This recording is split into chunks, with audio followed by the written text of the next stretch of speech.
The Supreme Court's crackdown on vaccine authorization means more pain, death, and hospital overcrowding. Expert. The average number of Americans in the hospital with COVID-19 hit a new record of almost 150,000 on Thursday, as experts lamented the Supreme Court ruling striking down President Joe Biden's vaccine mandate for big businesses. There were 148,782 COVID patients in U.S. hospitals, according to a New York Times tracker, up 79% from 2 weeks ago and the most since the start of the pandemic as the highly transmissible Omicron variant continues its rapid spread. The average for new cases stood at 803,736, up 133% from 2 weeks ago, while deaths, which lag cases and hospitalizations, rose to 1,873, up 53% from 2 weeks ago. Against that background, health experts expressed their disappointment at the Supreme Court ruling on vaccine mandates, with the court's conservative majority concluding that the administration overstepped its authority by seeking to impose the Occupational Safety and Health Administration's vaccine or test rule on U.S. businesses with at least 100 employees, as the Associated Press reported. More than 80 million people would have been affected. OSHA has never before imposed such a mandate, nor has Congress. Indeed, although Congress has enacted significant legislation addressing the COVID-19 pandemic, it has declined to enact any measure similar to what OSHA has promulgated here, the conservatives wrote in an unsigned opinion. The court's 3 liberal judges countered with the argument that it was overreaching by substituting its judgment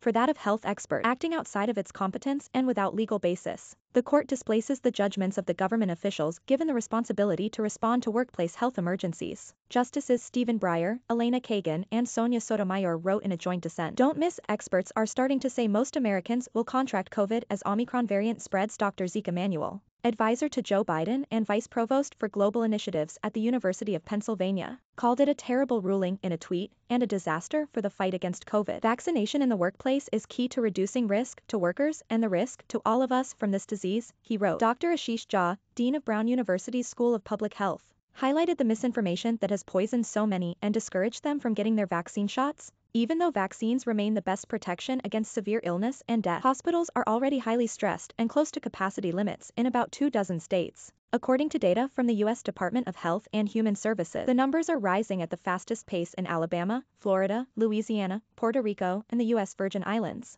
According to the Times tracker, the majority are unvaccinated people who are at the highest risk of severe illness. Biden said Thursday he is deploying 1,000 military medical personnel to 6 states to help deal with the high caseload, and will order another 500 million tests. Other COVID-19 news you should know: in the latest blow to UK Prime Minister Boris Johnson, his office apologized to the royal family for holding a staff party in Downing Street on the eve of Prince Philip's funeral last year, the latest in a string of allegedly lockdown-breaching gatherings that are threatening to topple him, the Associated Press reported. The farewell party for Johnson's departing spin doctor, complete with late-night drinking and dancing, took place on April 16, 2021, the night before Queen Elizabeth II sat alone at the funeral of her husband because of social distancing rules in place to slow the spread of the coronavirus. The World Health Organization is recommending 2 new drugs as treatments for COVID-19 and said the extent to which they can save lives will depend on how widely available and affordable they will be. The first drug, baricitinib, a treatment for rheumatoid arthritis, is recommended for patients with severe or critical disease. It is part of a class of drugs called Janus kinase inhibitors that suppress the overstimulation of the immune system, WHO said in a statement, WHO recommends that it is given with corticosteroids.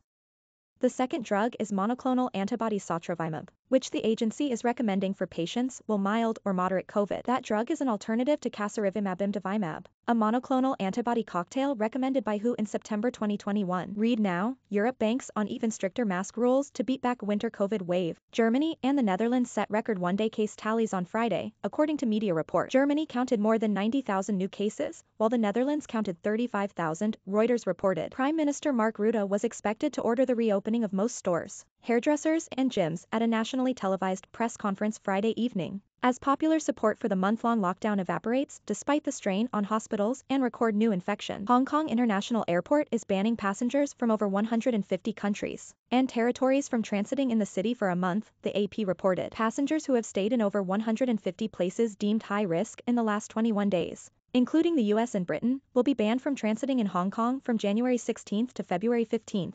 According to a notice posted by the airport, hospitals in the U.S. are struggling to staff medical facilities as a wave of COVID-19 cases sidelines healthcare workers. Some hospital administrators are being forced to turn to last resort measures to ensure quality of care. Photo, Joseph Prezioso/AFP. Getty Images Hair Race. What the numbers say. He global tally of confirmed cases of COVID-19 rose above 320.7 million, and the death toll is now more than 5.52 million. According to data aggregated by Johns Hopkins University, the U.S. leads the world with 64 million cases and 846,506 fatalities. The Centers for Disease Control and Prevention's vaccine tracker is showing that about 209 million people living in the U.S. are fully vaccinated, equal to 62.8% of the total population. Some 78 million have received a booster, equal to 37.5% of the fully vaccinated. WSJinteractive.generic. Body.at 4 units. Inline.wsjinteractive.generic.